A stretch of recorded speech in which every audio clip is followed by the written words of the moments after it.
Bonjour à tous. Alors, on se retrouve aujourd'hui pour une nouvelle création avec la toute nouvelle collection de chez Chou Flower. La collection, donc, c'était Soleil Levant. Alors, je vous avais vu, je vous ai présenté, j'ai pris deux planches. J'ai pris la planche kimono ainsi que la fille à l'ombrelle. Je vais travailler avec ces deux jolies planches.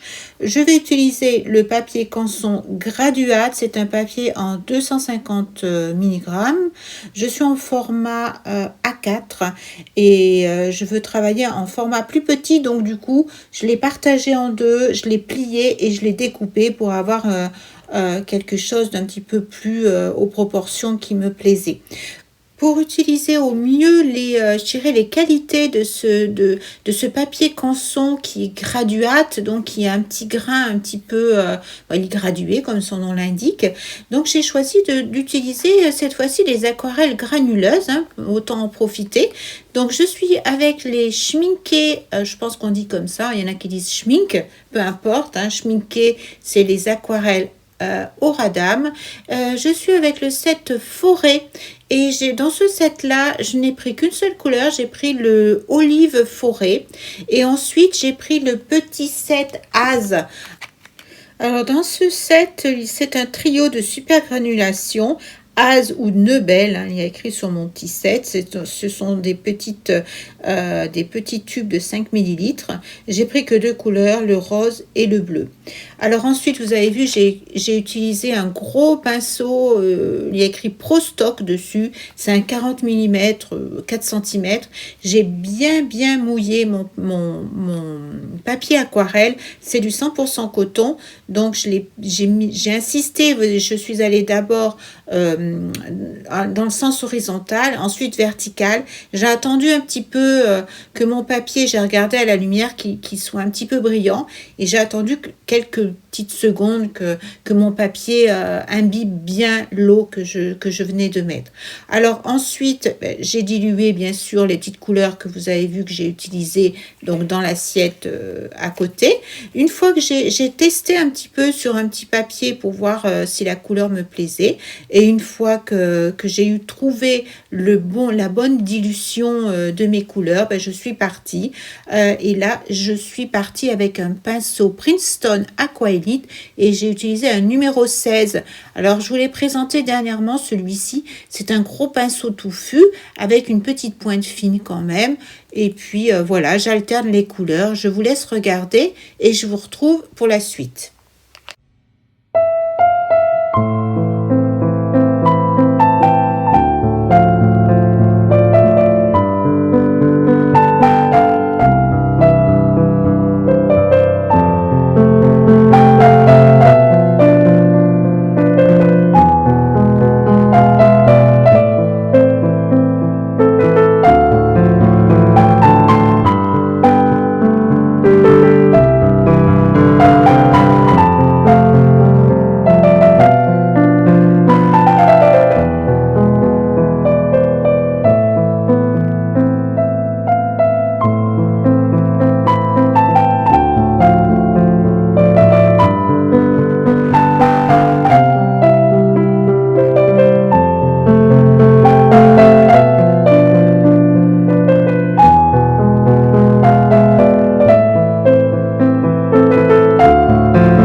sécher le fond.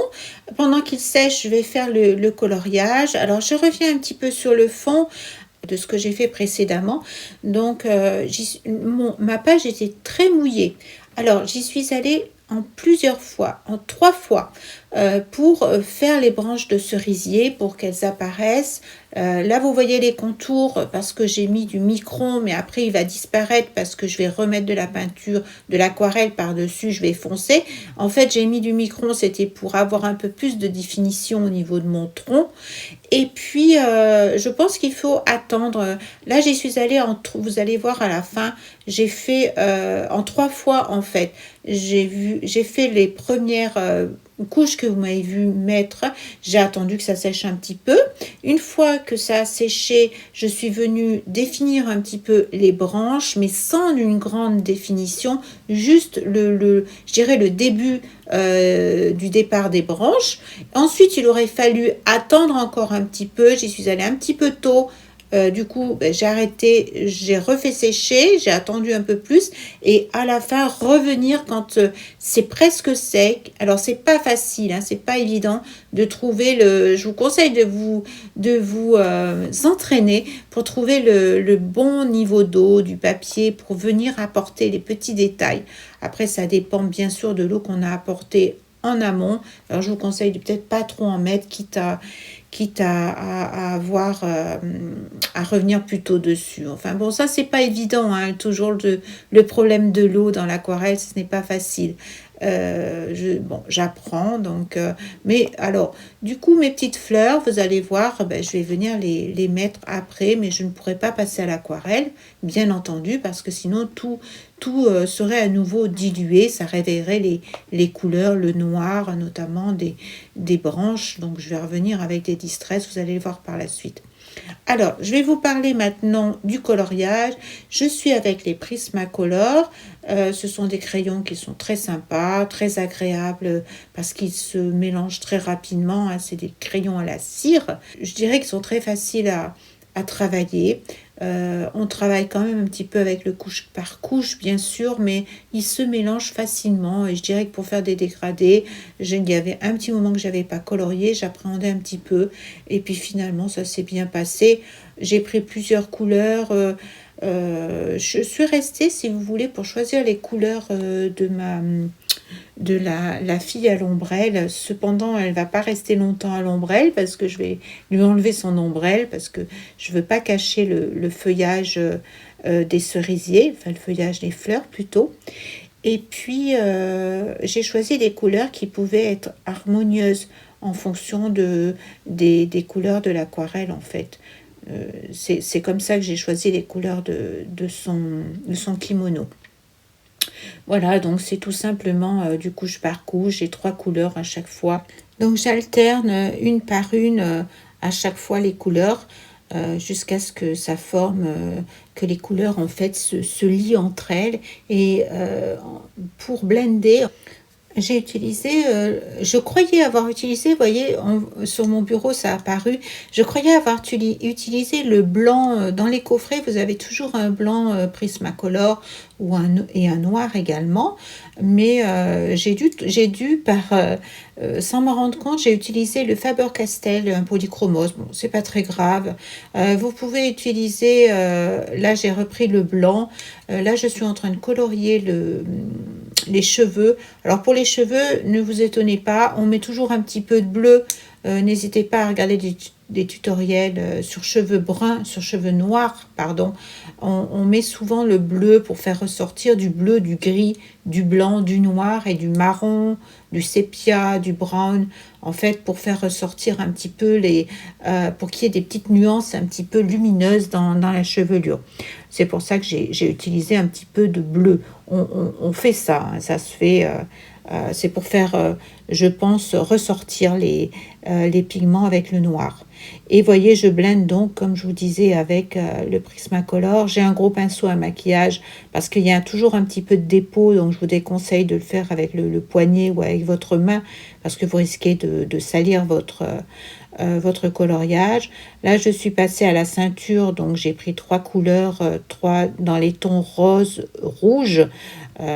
Pareil, hein, j'ai pris en compte la page que j'ai fait, mon fond que j'ai fait à l'aquarelle pour que ça ressorte un petit peu. Je voulais pas qu'elle soit toute rouge non plus. Donc c'était important que ce soit coordonné en fait, sinon ce serait pas joli. Ou alors il aurait fallu que je fasse un fond qui aurait convenu avec un kimono rouge. Donc là, je n'étais pas partie pour ces couleurs-là. Là, vous me voyez, je blende avec... c'est un blender Prismacolor. Il y a plein de blenders incolores comme ça. Il y a Derwent, il y a Prisma, il y a le Caran d'Ache aussi qui est blanc à l'huile. Je crois que c'est ça qui permet aussi de blender. Mais pour les Prismacolor, préférez le blanc Prisma ou le blender incolore. Je pense que c'est le mieux. Après, vous n'êtes pas obligé de blender. Il y en a qui arrivent à... Moi, je suis allée un peu vite. Je voulais aller un peu vite. Je fatigue même en coloriant. Donc, malheureusement, donc, du coup, il fallait que j'aille un petit peu vite dans ma colorisation si je voulais avoir le temps de faire cette vidéo. Alors les Prismacolor, c'est toujours le même problème hein, pour se réapprovisionner. On les a encore pas dans nos magasins. La solution, c'est soit par internet, soit en magasin chez Sennelier. Vous les trouverez à l'unité. Alors là, vous avez vu à l'image, j'ai utilisé de l'aquabronze de chez Schmincke. C'est la couleur or riche. Vous le connaissez, hein, c'est de la poudre or. Et on dilue avec un petit peu d'eau. Et ensuite, je suis venue avec un petit pinceau faire des petits ajouts comme ça d'or sur son kimono. Et pour cela, j'ai utilisé un tout petit pinceau. C'est mon pinceau Raphaël. C'est un Kolinsky et j'étais en 0. Alors ensuite, je vais, vous voyez là, je mets des petites fleurs aux branches de mon cerisier. J'essaierai de vous faire des photos de mes cerisiers. J'ai des sakuras dans mon jardin. Comme vous l'avez peut-être déjà entendu, j'étais une passionnée de jardinage et je courais les grandes foires aux plantes. Et j'ai des sakuras qui sont blancs et petit à petit qui deviennent roses. Ils sont prodigieux. J'ai peut-être fait une petite vidéo rapide sur YouTube, vous regarderez, où on voit mes petits sakuras. Tout de suite, ils sont en pleine explosion. Je reviens à ce que je faisais, je me disperse et j'ai utilisé ce pochoir. Alors je peux pas vous dire de quelle marque il est parce que je l'ai acheté sur un vide-grenier et la personne n'a pas su me dire de quelle marque il s'agissait. Alors j'ai utilisé de la Distress Oxide, une Kitsch Flamingo ainsi que la Worn Lipstick, deux teintes un peu rose, une un peu plus claire, une un peu plus foncée. Ensuite, sur le fond, j'ai utilisé un petit peu la planche idéogramme, hein, toujours chez Shooflower. Et ensuite, j'ai fait des projections avec le reste dans ma coupelle, le reste d'or riche qui me restait. Je l'ai dilué. Je l'ai projeté avec mon pinceau pour faire des petites gouttes. Et ensuite, j'ai utilisé l'encre blanche Ink de chez Winsor & Newton. Pareil, pour faire. Alors là, il n'y a pas besoin de la diluer, elle est déjà toute diluée. Ça existe en plusieurs couleurs, en blanc, en noir, en sépia, je crois. Il doit y avoir d'autres teintes, je ne sais plus lesquelles. Vous regarderez si toutefois vous êtes intéressé. Et j'ai donc pas dilué, j'ai juste mis mon pinceau et j'ai projeté comme ça. J'ai mis un petit titre Jardin d'ailleurs que j'ai pris sur une autre planche. J'ai rajouté d'autres petits tamponnages. Voilà, je vous laisse découvrir la fin, découvrir un petit peu cette dernière création. Et puis, j'espère que vous aurez passé un bon moment avec moi. Merci beaucoup pour vos petits commentaires, pour vos pouces en l'air. Je vous embrasse. À bientôt. Bisous.